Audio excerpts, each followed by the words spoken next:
పైన జరిగినటువంటి దాడికి సంబంధించి మొత్తం కూడా రాష్ట్ర వ్యాప్తంగా ఉన్నటువంటి అన్ని కుల సంఘాలు కానీ బీసీ సంఘాలన్నీ కూడా స్పందిస్తూ ఉన్నాయి. దాంతోపాటు మేధావులు తర్వాత ప్రొఫెసర్లు కూడా స్పందిస్తూ ఉన్నారు. వాళ్ళతో మాట్లాడేటువంటి ప్రయత్నం చేద్దాం. తెలంగాణ ప్రదేశ్ గంగపుత్ర సంఘం నుంచి రాష్ట్ర సంఘం నుంచి మాట్లాడుతున్నారు. చెప్పండి. నా పేరు గడప శ్రీహరి. నేను తెలంగాణ ప్రదేశ్ రాష్ట్ర గంగపుత్ర సంఘం అధ్యక్షుడిని. నేను ఈరోజు మొన్న తీన్మార్ మల్లన్న గారి పైన జరిగినటువంటి దాడిని తీవ్రంగా ఖండిస్తున్నాను. ఆయనే కేవలం బీసీల అభ్యున్నతి కొరకు బీసీ జాతిని ఉద్ధరించడానికని కంకణం కట్టుకొని ముందుకు వస్తున్నటువంటి తరుణంలో ఆయన మీద అమానుషంగా దాడి జరగడం ఇది సిగ్గుచేటు.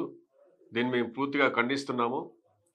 మాకు ఏదో కొన్ని రోజుల తర్వాత ఒక ఆపద్బాంధవంలాగా మా బీసీ కులాలకు ఒక రక్షకునిలాగా మాకు కనిపిస్తున్నటువంటి తరుణంలో ఆయన బీసీల గురించి బీసీల ఉద్ధరణ గురించి మాట్లాడుతున్నటువంటి ఈ విషయాన్ని జీర్ణించుకోలేకపోతున్నాయి అగ్రవర్ణాలు.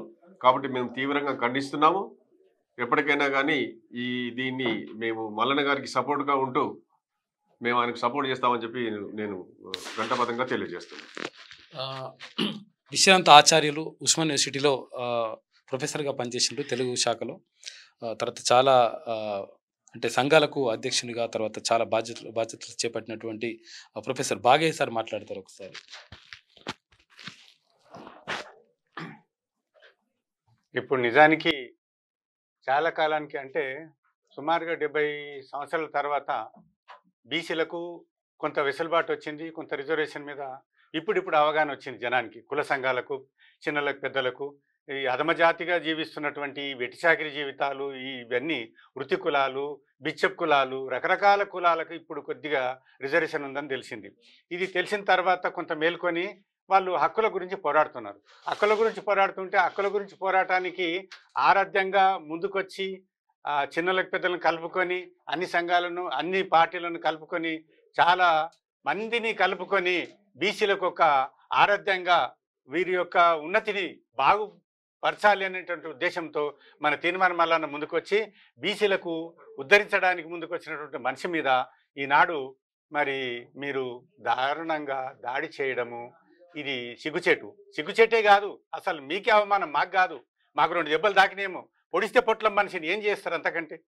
ఒకరిని చంపుతారు, నన్ను చంపండి, ఎంతమందిని చంపుతారు, చంపండి. అది తప్పు. ఇట్లాంటి దారుణమైనటువంటి పనులు చేయకూడదు. నిలబెట్టి మాట్లాడండి. మీరు మౌనం ఎందుకున్నారు? నాన్నగారిని అడగండి. వద్దు బేటా, నువ్వు కవిత, నువ్వు అట్లాంటి పని చేయకు, నువ్వు నన్ను చిన్నాన్న అన్నావు ఒకప్పుడు 11 ఏళ్ల కిందట, అది గుర్తుపెట్టుకో. కావాలంటే నేను వచ్చి మాట్లాడతా, నాయనతో మాట్లాడతా, నీతో మాట్లాడతా, అందరితో మాట్లాడతా, ఎవరితోనైనా మాట్లాడతా, ఎక్కడైనా మాట్లాడతా. కానీ ఇట్లాంటి పనులు దుర్మార్గమైనటువంటి పనులు చేయకూడదు.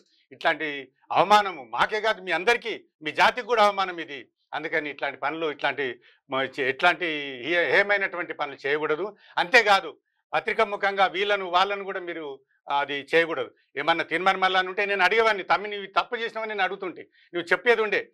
నీకు శాసనాలు ఉన్నాయి, చట్టం ఉంది, సంఘాలు ఉన్నాయి. 10 సంఘాలను నువ్వు కలుపుకొని, మహిళా సంఘాలను కలుపుకొని నాకు అవమానం జరిగిందని నువ్వు అక్కడ కూర్చునేది ఉండే, ధర్నా చౌక్ దగ్గర కూర్చునేది ఉండే, కాకుంటే ట్యాంక్ బండ్ మీద కూర్చునేది ఉండే, ఎక్కడైనా కూర్చొని ఉండే, అసెంబ్లీకి వచ్చేది ఉండే. నీ కౌన్సిల్ ఉంది కదా, నువ్వు మాలేక బయట లేవు కదమ్మా, నువ్వు కౌన్సిల్లో మాట్లాడేది ఉండే. కాదన్న వాళ్ళు ఎవరు? అందరూ మేము ప్రశ్నించే వాళ్ళము. తప్పో ఒప్పో అక్కడ తేలేది. అది కాకుండా నువ్వు ఏం లేకుండా అందరిని మా మందబలాన్ని తీసుకొచ్చి ఒక్కసారిగా దాడి చేస్తే ఇది ఏమన్నట్టు చెప్పు? ఇది మంచి పద్ధతి కాదు కదా. ఆ దాడికి ఇప్పుడు మేము చూస్తున్నాం ఎంత ఘోరంగా ఉంది. ఆఫీస్ ఎట్లా ఘోరంగా ఉంది.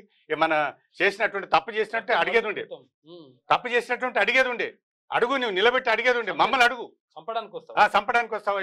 ఇప్పుడు అంతమంది తీసుకొచ్చాను. నువ్వు ఆపిన ఆగేవాళ్ళు గారు. వాళ్ళు ఆవేశంతో వచ్చినారు. ఆవేశంతో ఏదైనా చేయగలుగుతాడు. అనాలోచిత పనిలో అదృష్టైనులు అంటారు. చాలా ప్రాబ్లం. అసలు ఆ 2 గన్మెన్లు ఉన్నప్పటికీ బతికిపోయిండు. అంతేగాని లేకుంటే సచ్చేది. ఒక మనిషిని చంపడానికి వస్తారా మీరు?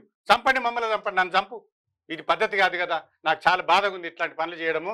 నీచమైనటువంటి పనులు చేయకూడదని చెప్పి నేను విజ్ఞప్తి చేస్తున్నా, తీవ్రంగా ఖండిస్తున్నాను. నీకు ఇంతకుముందు కూడా చెప్పిన నేను మొన్న 4 రోజుల కింద, అమ్మ ఇట్లాంటి పని చేయవు కవితమ్మ, ఏదైనా ఉంటే మాతో మాట్లాడు, మేము మాట్లాడదు. నువ్వు కౌన్సిల్ పిలిపి మమ్మల్ని, మేము కౌన్సిల్ కూడా వస్తాం, 5-10 మంది వస్తాం, మాట్లాడతాం. నీకు తెలుసు నా సంగతి, నీకు తెలుసు బాగా. కాబట్టి ఇట్లాంటి పనులు చేయొద్దు. నేను ఇట్లాంటి పనులను ఖండిస్తున్నాం తీవ్రంగా. ఈ జాతులు చాలా బాధపడుతున్నాయి. మీ దగ్గరికి రాకపోవచ్చు, ఇక్కడ కూడా రాకపోవచ్చు, కానీ ఇళ్ళ నుండి ఇప్పుడు వాళ్ళు చూసి అందరు బాధపడిపోతున్నారు. ఇట్లాంటి పని చేయకమ్మా కవితమ్మ, మంచిది కాదని చెప్పి విజ్ఞప్తి చేస్తున్నా.